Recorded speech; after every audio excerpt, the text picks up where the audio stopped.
welcome all of you back this semester. I'm Meredith Davis, Associate Vice President for Student Engagement here at Syracuse. And I want to thank you all for coming to this meeting on such short notice. I do realize that you all have a lot of things to do, and so I don't take for granted that you've taken time out of this evening to meet with us. The purpose of this meeting is to just give some updates. We are halfway through our semester. I know there's been a lot of adjustments and changes pertaining to how you do programs, how you engage with your constituents. And after the emails that have come out to the community this week, I thought it was important to get on the front end of conversations around what's been transpiring on our campus pertaining to COVID.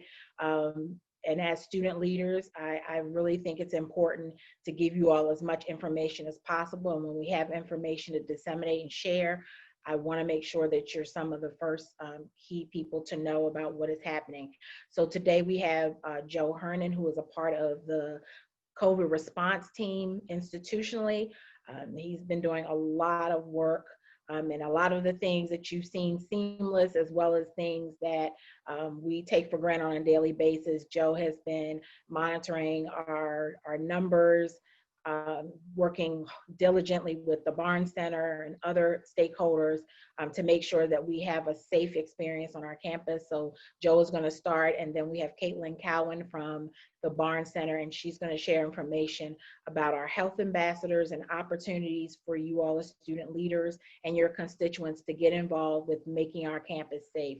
We will have a Q&A opportunity. So if you have questions, please place them in the chat room and we'll go through them. If we don't get to your question, we will answer the questions and we will post the answers to the questions once we send out the recorded video. So this is being recorded so your constituents can watch it as well, and we will answer those questions for you. So thank you again for coming, and thank you so much, Joe.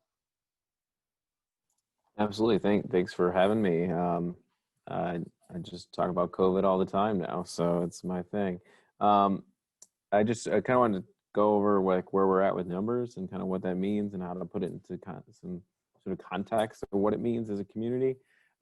So I believe it's posted. It should have posted at 5, but we sit at a kind of an alarming 65 active cases. So active cases being that those people are actively recovering from day 1 of their infection or symptoms to the day they've been released from isolation. So those 65 of our fellow community members that are recovering and kind of getting through this, and they're in various stages of that. A lot of them obviously are recent. Going into last Sunday, we had 2 active cases. So now we sit in a window that we have to report to the state on at 67 cases. That window of reporting ends Friday at midnight. And uniquely, that becomes problematic for us if we exceed 100 cases in that window.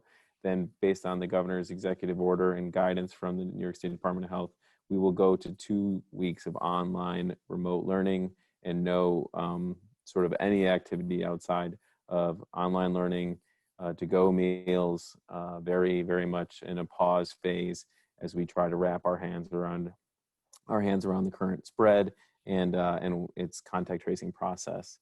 So it's kind of a crazy time to say, to put it mildly, I guess. But I do think it's important to say another thing, and I don't often quote Barstool Sports in a formal setting, but they posted a very unique kind of like note, if you will, and I thought it really hit home that like there's been a lot of blame out there and finger pointing, and we're really not at that phase, and nor should we be, because this is a community effort. Public health and emergency response is all a buy-in. It's we all have to do it, otherwise it won't work. All it takes is one weak link in the chain, and then it all comes crumbling down. So you all as students, like we put this plan together. We've been working very hard on this, a lot of hours put into it, a lot of money spent, a lot of personnel dedicated to it. And we put a really solid plan, I feel, together to address these things. But that does nothing without the buy-in of our community and our students. our faculty and our staff, and you folks have all really done it and done it well. And yes, we have this little bump we have to get through. Realistically, it's not a little bump; it's pretty significant, and we're going to address and take care of everything we can and do the best we can to do it. But I do think it should be said that I thank you for all you've done so far, and I thank you for your continued effort and support in making this work for everybody, because I'm just one person and there's just a handful of people and you know, that we're working, you know, everyone's committed to doing this, but it all takes the community to do it. So I thank you for all that and your continued support and work towards making this whole thing click. But with that, it just takes one person to, or, you know, a group of people to kind of make it all unravel. So, you know, the Stay Safe pledge was designed for a reason, you know, with consultation from our own local experts on our public health team from the Falk College public health program. You know, these people, this is their livelihood of knowing epidemiology, knowing about disease spread and how it works. And some of that is staying in the community and staying within central New York and really limiting trips to other places, visiting friends at other schools. Because the reality is, you know, we have a system in place to protect our community, and it was doing a really good job at keeping us safe. But when you go into other communities that may not be doing those things and may not be taking the actions and proactive measures we are, you create vulnerability, and potentially that's where we run into an opportunity for the virus to come into our bubble. And the second it comes in, it pops it pretty quickly because it's very, very contagious. So, you know, thinking about that and how it impacts your life and how you impact your semester, we can do this. And I think we were doing it really well. We just need to kind of refocus and retune and get back to doing it well. And I've said all along, there's a way to socialize and there's a way to have fun and do this in new age of COVID. We just got to do it a little bit differently. We just got to find a way to make it all happen. I'm a military guy by trade, so, you know, every mission has its risks, but we got to find a way to minimize that risk so we can accomplish the mission. And I find that to be that. So if, you know, you want to have friends, you want to have an event, there's ways to do this. I'm not a no guy. I'm just like, how can we minimize the risk? So is it mask wearing? Is it a bigger room? How can we find a way to match it and make it work so we can kind of get on with our lives? We have to slowly start itching back to getting back to our lives. We got to do it safely. And we do have systems and programs and guidance in place to do that. And we're always willing to kind of support and do that in any way we can. So, you know, it's trying times. I can't imagine being in your shoes. I barely imagine being in my own shoes sometimes. But with COVID and the world we're in, but I do think we can do this, and I do think if we kind of keep holding each other accountable to do the right thing, I think Syracuse University really will come out on top on this.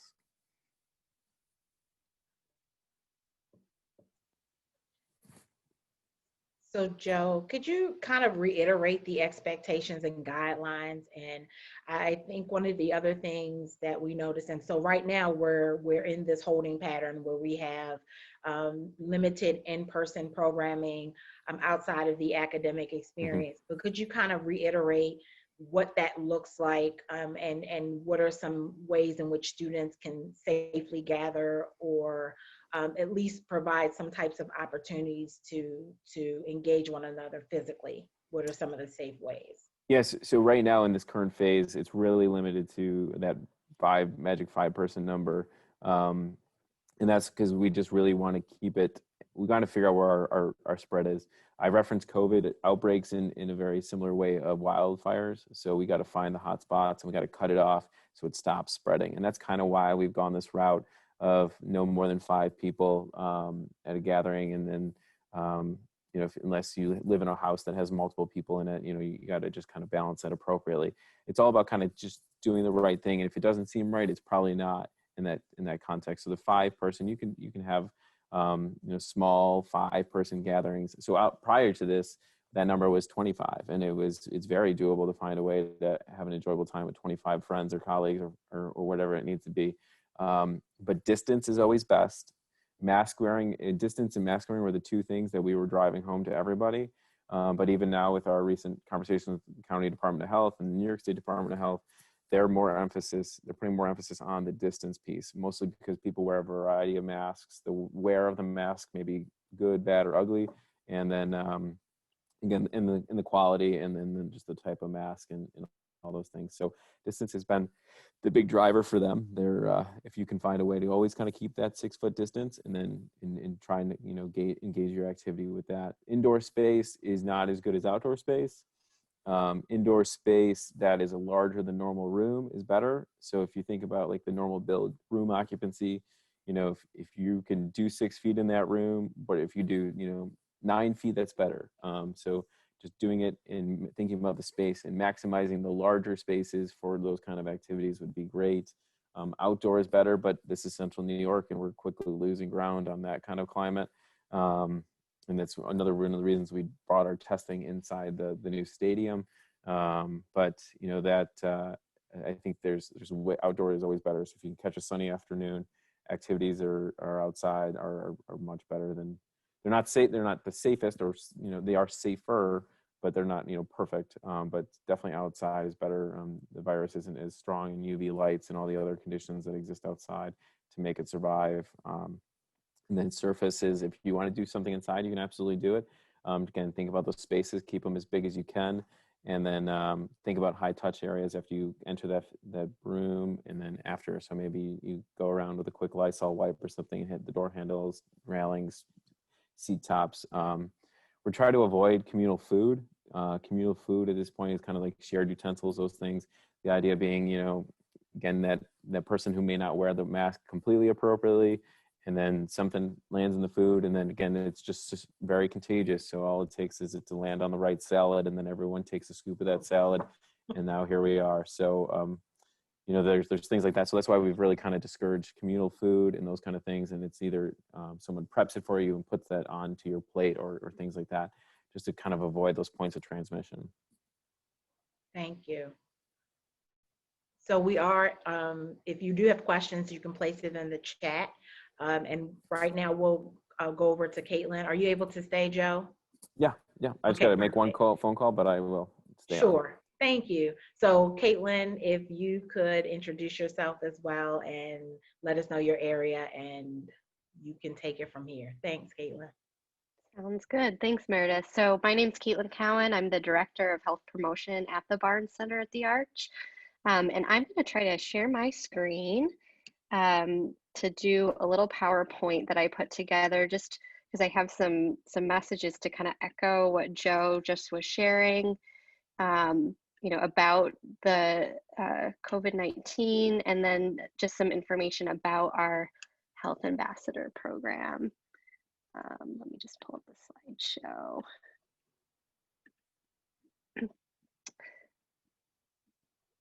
So this is just a few-minute video that I'm going to share with you that Dr. Nardella, our medical director for the Barnes Center at the Arch, put together for us as actually part of our training for our health ambassadors.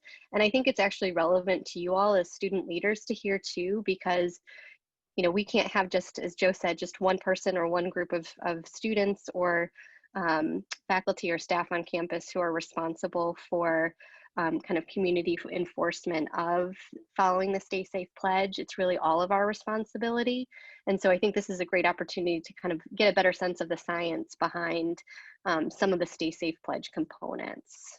So let me play that for you.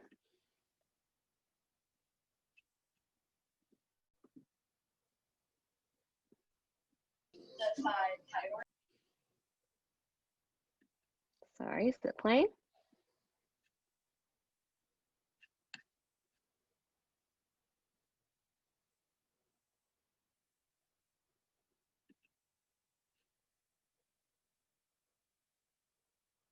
Just a second.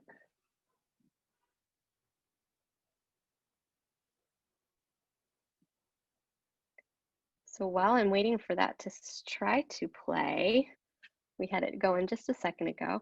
Try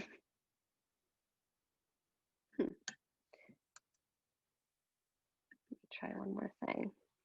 Well, let me see if I can go back to that and then and just give you an overview to start, and we'll see if we can play with the video a little bit later. But I think really what Dr. Nardella's message in that video is just how contagious and different this virus is. And I think, thinking about just the many ways it spreads and really how to the importance of following the Stay Safe Pledge, and then certainly the importance of this role of the health ambassadors. So for those of you who are not familiar with the Health Ambassador Program, we've been working with a number of student leaders on campus, and then have expanded it beyond to ask for volunteers more widely across campus, to help us really reinforce and remind students about what the Stay Safe Pledge guidelines are. And so we've called this group the Health Ambassadors.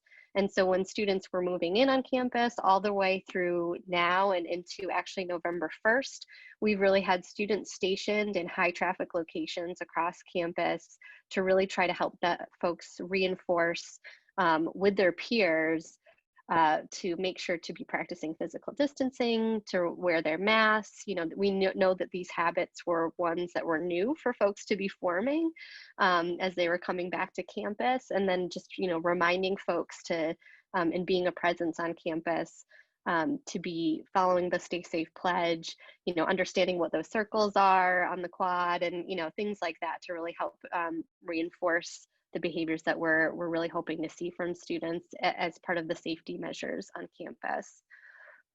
So we certainly all need to work together to help keep the campus safe, and everyone has a role in their own health and the health of others. And, you know, we really emphasize this with the health ambassadors. It's not their role alone to be accountable for the whole campus, but they certainly play a critical role in helping with that. And I feel like with you as student leaders, that's certainly something that we ask of and hope for as well, is that you all can, in your individual social circles, play a role as leaders in terms of, you know, really helping to reinforce the Stay Safe Pledge, and really try to promote the health and well-being of others. So health ambassadors help us promote the Stay Safe Pledge, and they help to serve as a role model and liaison to connecting students to campus resources, and encouraging the following of those guidelines. So they educate and promote the pledge. So again, really providing handouts and sometimes even prizes or incentives to students who at random that, you know, they see following the Stay Safe Pledge, directing people about where to go to get masks, which they can do at the Barnes Center at the Arch Pharmacy, and then answering questions about the pledge. You know, what are some examples of 6 feet apart, reminding about the 25 people for the Stay Safe Pledge, and now reminding about the 5-person transition to this phase. Really making sure to be role modeling these things, and then certainly being a resource and referring folks to other campus resources as well.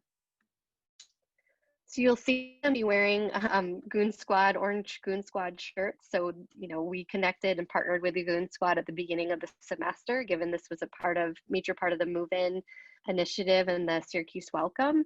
And we've continued to really promote the health ambassadors using this shirt, so folks can recognize them on campus. And again, these are students stationed in high traffic areas on campus. So College Place, the Quad, the Einhorn Family Walkway, Marshall Street. As you can see, we've got 2 of our health ambassadors, Alexandra and Amanda here, who we're giving out some fun swag to folks too for participating and really making sure to follow the Stay Safe Pledge. And we are still looking for volunteers. So this is my plea to this group as well. So in addition to, you know, you taking your own role as being kind of an extension of the health ambassadors informally, you can also be a health ambassador still. And we're still looking for volunteers as we extend this role through at least November 1st. So if you volunteer with us, you can receive volunteer hours toward academic requirements.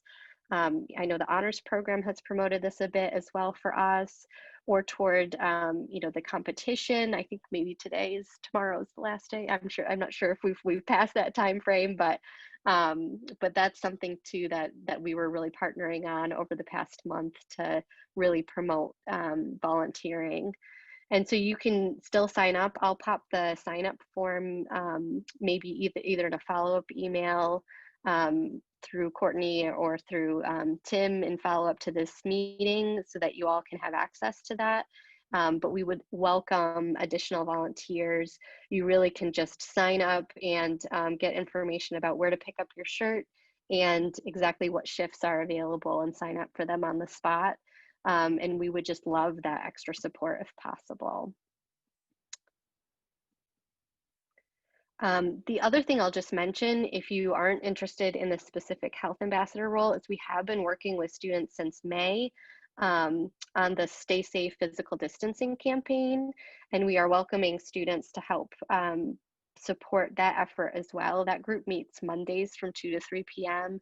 And we've done a ton of work designing social media toolkits, yard signs that you see on campus, digital signage, residence hall flyers. We've got TikTok videos out there about what are the best masks to wear and things like that that are really helpful, handouts, all sorts of things. So this has been a really student-driven effort, and we could not have done it without the many student leaders who really supported this campaign and the many who've continued with us and joined as we've gone here. So if that's something that interests you, you are welcome to just send me an email.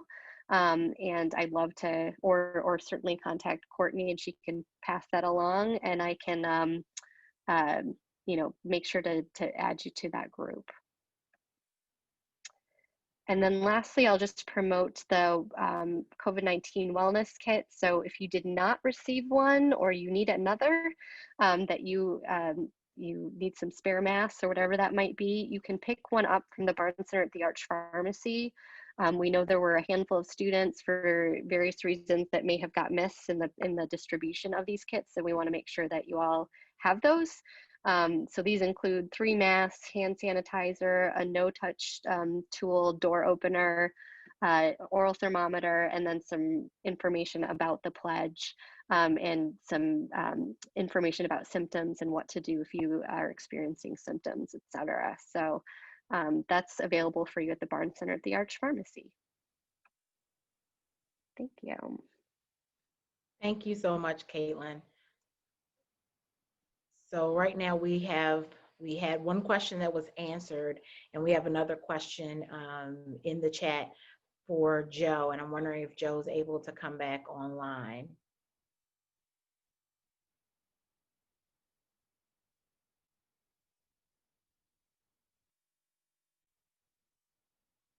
Joe? Sorry, yeah. No problem. No problem at all. I'm ready. It says I can't turn my camera on, but I'm ready. No problem. So the question is there any way we can, not that one. There was a question, is there any timeline or milestone needed for the Barnes Center at the Arch Gym to reopen? Yeah, so we're targeting probably Wednesday at the latest. It's really any one of those large group areas. In a conversation today with Dr. Haney, we had even tossed around the idea of Monday. We really just want to make sure we can close all our loops in our contact tracing. And the faster we can do that, and the faster we have great compliance, we're able to kind of get back to normal. Because once we know we found it all, then we can start opening things back up. Okay. Will the maximum amount of people allowed to gather be 5 people for the rest of the semester, or is it possible to go back to 25? It is very possible to go back to 25. I think, again, we just got to make sure we can get this current spread under control, and then we'll go back to our normal operations, or whatever is normal. Whatever that means now. So maybe part of this is getting us to think of what normal really means and what we really need in order to thrive at an institution. I mean, I think this is a real critical time. We have, let's see.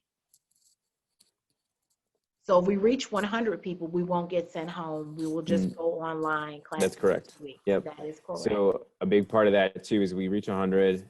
There's evaluation. The 100 guideline is the state guideline. It's also part of our closure metrics, but it doesn't drive us to send everyone home.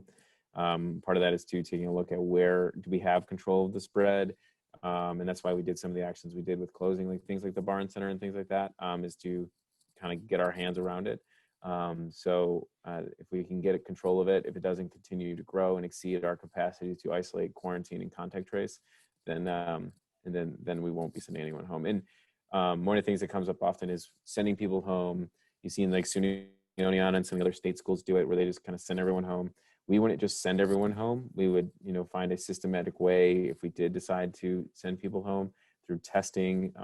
And we're not just going to dump you home to your families potentially infected. That it would not be a part of our plan. We would make sure that there was a smooth transition of getting you tested and cleared before you did go home. But there would, it is a part of our plan. So, I mean, it is an option, but we would have to have some continued problems happen. Okay, thanks. There's a question, if there are student events that are related to coursework and a student is doing the project for class credit, can that activity take place? And this is an example around drama students who get credit for productions.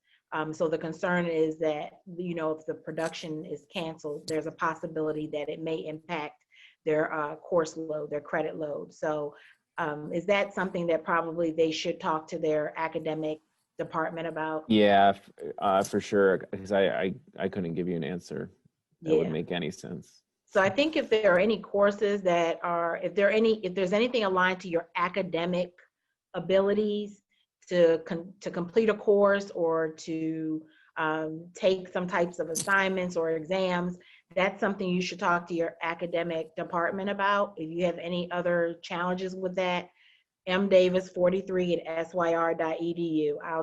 I'll take that one and I'll figure it out for you. I'll help you get to the proper resources. Another question, what are the university's upper and lower estimates for the peak total of infections? That's a great question. So that is an estimate is a good question because we are still trying to figure that out ourselves. For where we're at, if speaking to the current infection, a big part of it is trying to determine the number of people that were at those social gatherings and then determining the where we're at of what we found and what we haven't found yet. One of the things that often comes up too, and just lessons learned from these recent gatherings, is people will just kind of go home or try to go get a test somewhere else because they want to test right away. And it works. You can do that. Like, we're not going to not stop you from doing that, but it helps to get to do it through our system because we can react and support you faster. So as much as you want to go to Pulaski or Oswego or Utica or wherever the next closest rapid testing site is, sometimes you test positive there. There's a delay in the notification to us by the county just because it has to go through the state system. And we just can't start supporting you as fast as we could if you did it through ours. So if you are feeling sick and you're symptomatic at all, stay home, stay low that night, and then call the Barnes Center, make an appointment the next day, and then we'll get you in there and get you rapid tested on site here. And then that way we can start the system right from the university. Okay. There's a Res Life question. And so what I'll do with the Res Life question is I'll reach out to the Office of Student Living and we can post that answer for you, but I don't want to give you information that may not be accurate. I am a member of the Visual Arts Group. At the end of the semester, we put on a public exhibition. How does the 5 or 25 person limit impact an exhibition? So what is an exhibition? Their art show, their show. Oh, so the shows. Yeah. So some of this too is again, how can we think about doing this creatively? So being able to put on your show and your exhibition, and maybe we socially distance that. Maybe we stagger the visitors coming in.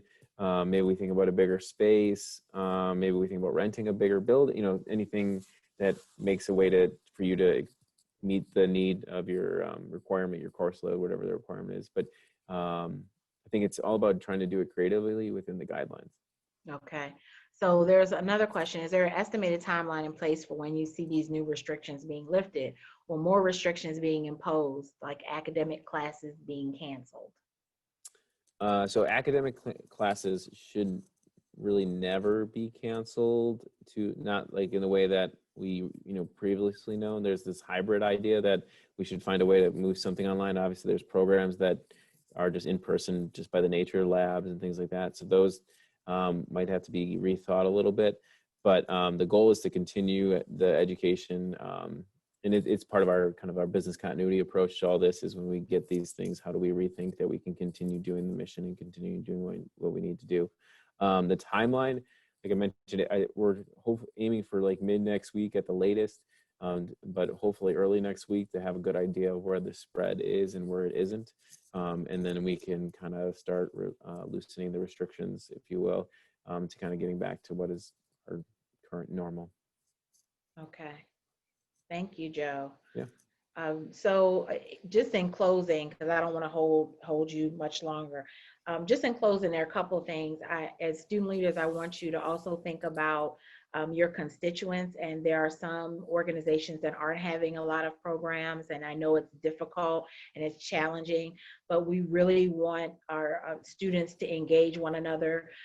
It's important to be mindful that there are some students who this is the first time they're attending college. This is the first time here at Syracuse. Some of these students may be taking classes online and have no other way of connecting with students beyond the engagement opportunities that we afford them through our areas and through student organizations and through student programs. So as leaders, we really are imploring you to think about your constituents and ways you can engage.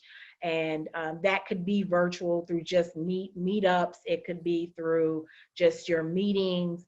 And if you're having those types of opportunities, but you haven't been sending forth the information, if you could start providing it to the Office of Student Activities, that would be really helpful. We understand a lot of the programs are constituent based, but we also want to keep track of what type of opportunities for engagement students are hosting as well. We will continue to provide larger scale programs, and at any time, if you're interested in thinking about something larger scale that you'd like to do in collaboration with one of our offices, please feel free to reach out and let us know. I know this has been really a strange and surreal moment right now for your higher education experience. Trust me, I just got here in February, so it's surreal for me as well. I've never been this place before, but guess what? No one has. And so that's one of the good news to it, is that there is nobody that knows what this is like, unless they were around in 1918 and they're still alive to share the stories. But even then, we didn't have social media. So more than likely, nobody has a blueprint for how we're going to do this work. But we are all committed to doing this work so that you can thrive and succeed as students. Once again, I appreciate each and every one of you for coming out today. We will have this recording posted and sent to you via email.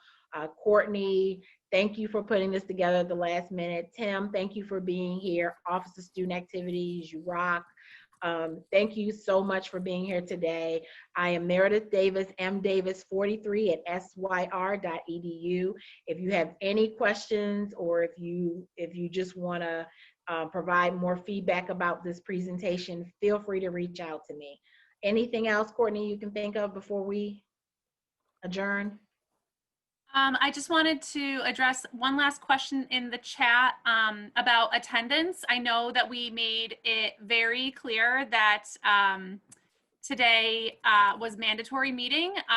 Our expectation for all RSOs, and this information will also be shared in the follow-up email that goes out, our expectation for all RSOs is that they're aware of and understand the information that we covered today, which is why we recorded the session and are making it available to view later. And so we're not recording attendance today. We have really great numbers, I can tell from our participant list. And so the expectation will just be that all RSOs are aware of and understand the information we covered.